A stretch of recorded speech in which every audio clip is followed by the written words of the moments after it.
Welcome, my name is Purnima. English First Language Part 1, Unit 9, Prose and Astrologer's Days.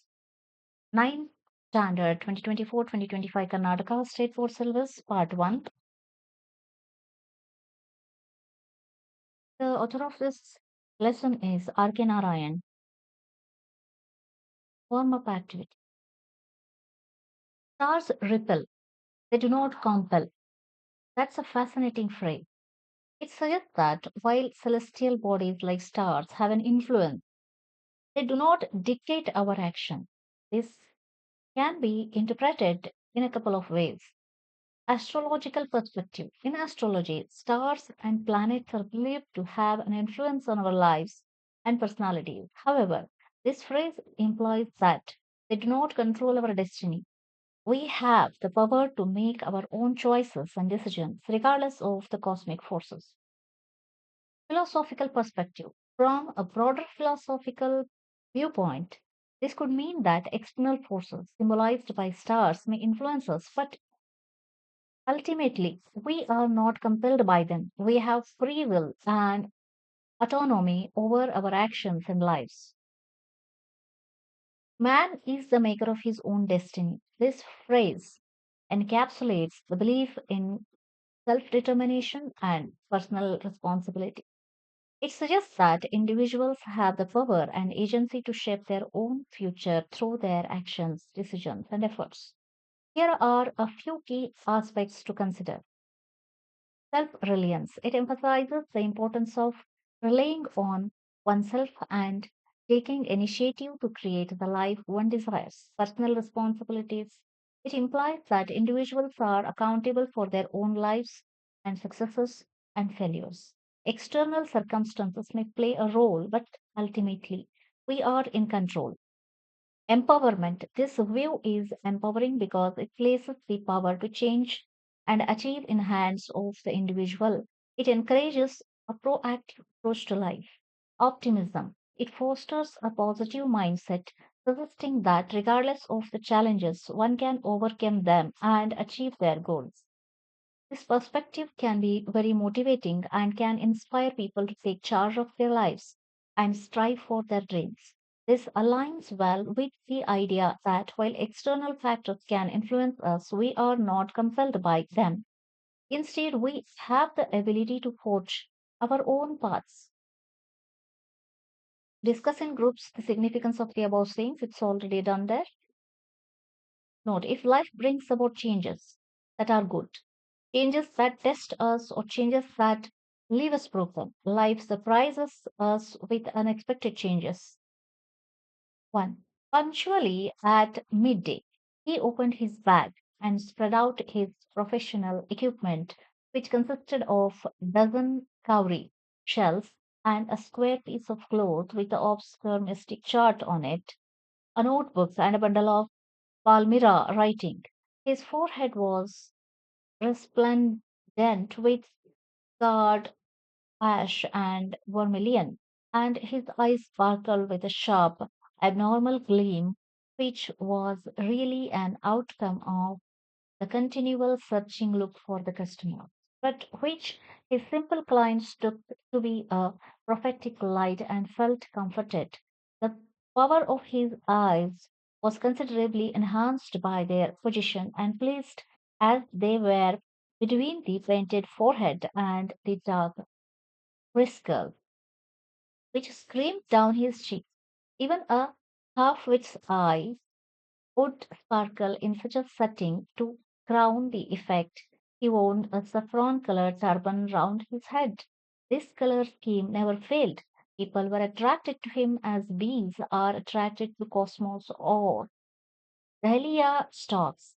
He sat under the doves of a spreading tamarind tree, which flanked a path running through a town hall park. It was an embarkable place in many ways. Searching crowd was always moving up and down this narrow road, morning till night. A variety of trades and occupations was represented all along its way. Medicine sellers, sellers of stolen hardware and junk, magicians, and above all, an auctioneer, cheap cloth who created enough din all day to attract the whole town. Next to him, a vociferousness came a vendor of fried groundnut who gave his ware a fancy name each day, calling it Bombay ice cream one day, and on the next Delhi almonds, and on the third Raja's delicacy, and so on, so forth. And people flocked to him. A considerable portion of his crowd dailied before the astrologer. 2. The astrologer transacted his business by the light of a flare which crackled and smoked up above the groundnut heap nearby. Half the enchantment of the place was due to the fact that it did not have the benefit of municipal lighting. The place was lit up by the shop lights. One or two had hissing gas lights. Some had naked flares stuck on poles. Some were lit up by the old cycle lamps, and one or two, like the astrologers, managed without lights of their own. It was the bewildered crisscross of the light rays and moving shadows. This suited the astrologer very well for a simple reason that he had not in least intended to be an astrologer when he began life, and he knew no more of what was going to happen to others than he knew what was going to happen to himself next minute. He was as much a stranger to the stars as were his innocent customers. Yet he said things which pleased and astonished everyone. That was more a matter of study, practice, and shrewd guesswork. All the same, it was as much an honest man's labor as any other, and he deserved the wages he carried home at the end of the day. Two, he had left his village without any previous thought or plan. If he had continued there, he would have carried on the work of his forefathers, namely tilling the land, living, marrying, and ripening in his cornfield and ancestral home. But that was not to be. He had to leave home without telling anyone, and he could not rest till he left it behind a couple of 100 miles too. Villager, it is a great deal as if an ocean flowed between. He had a working analysis of the mankind's struggles, marriage, money, and the tangles of humanity. Long practice had sharpened his perception. Within 5 minutes, he understood what was wrong. He charged 3 paise per question, never opened his mouth till the other had spoken for at least 10 minutes, which provided him enough stuff for a dozen answers and devices. When he told the person before him, gazing at his palm, in many ways, you are not getting the results for your efforts. 9 out of 10 were disposed to agree with him, or he questioned, is there any woman in your family, maybe even a distant relative who is not well disposed to agree with him, or he questioned, is there any woman in your family, maybe even a distant relative who is not well disposed towards you, or he gave an analysis of character. Most of your troubles are due to your nature and rough exterior. This endeared him to their hearts immediately, for even a mildest of us loves to think that he has a forbidding exterior. Oh, the next vendor blew out his flare and rose to go home. This was a signal for astrologer to bundle up too, since it left him in darkness except for a little shaft of green light which strayed in from somewhere and touched the ground before him. He picked up his cowrie shells and paraphernalia and was putting them back into his bag when the green shaft of light blotted out.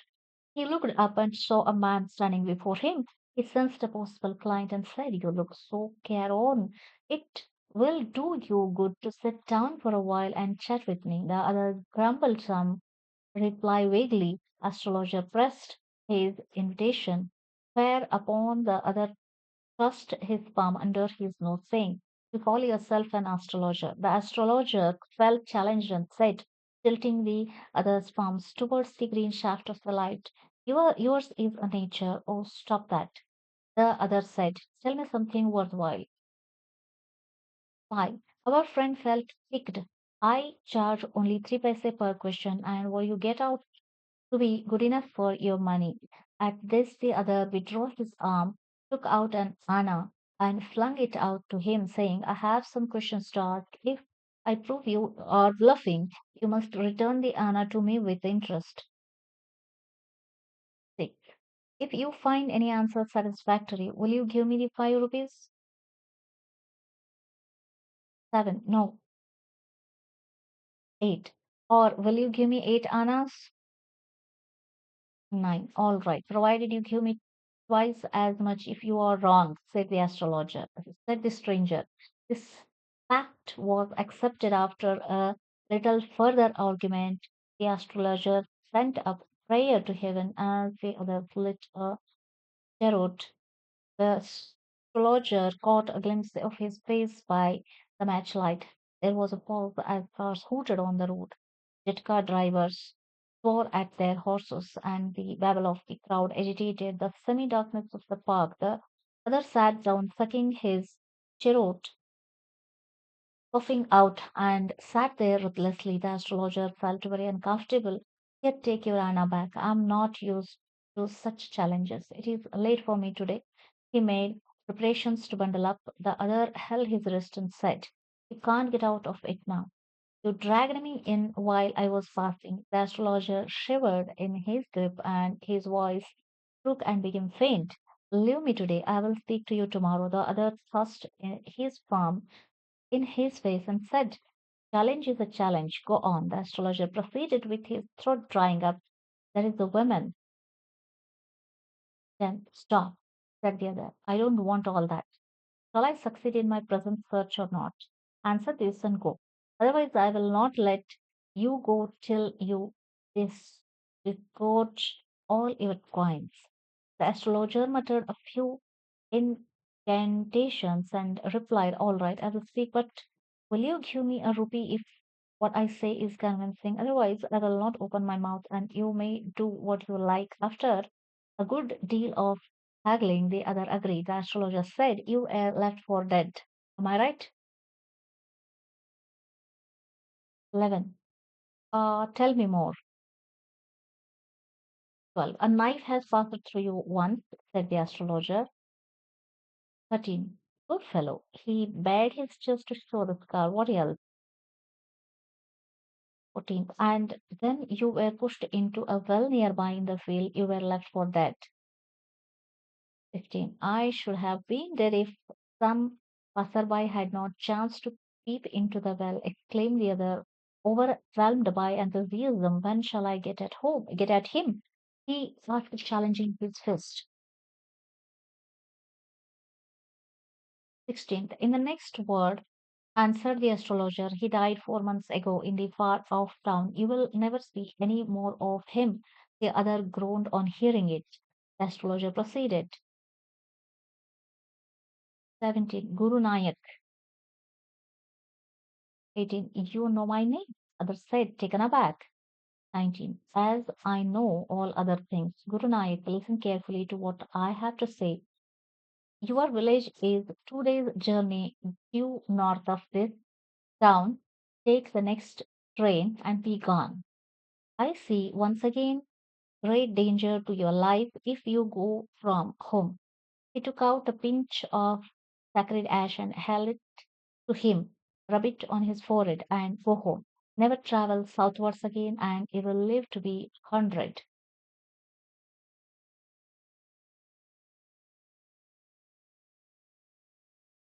20. Why should I not leave home again? The other said reflectively.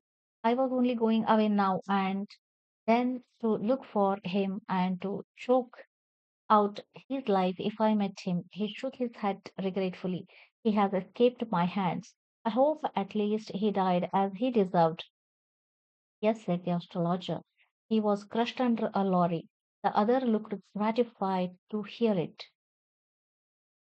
21. The place was deserted. The place was deserted by the time the astrologer picked up his articles and put them into his bag. The green shaft was also gone, leaving the place in the darkness and silence. The stranger had gone off into the light after giving astrologer a handful of coins.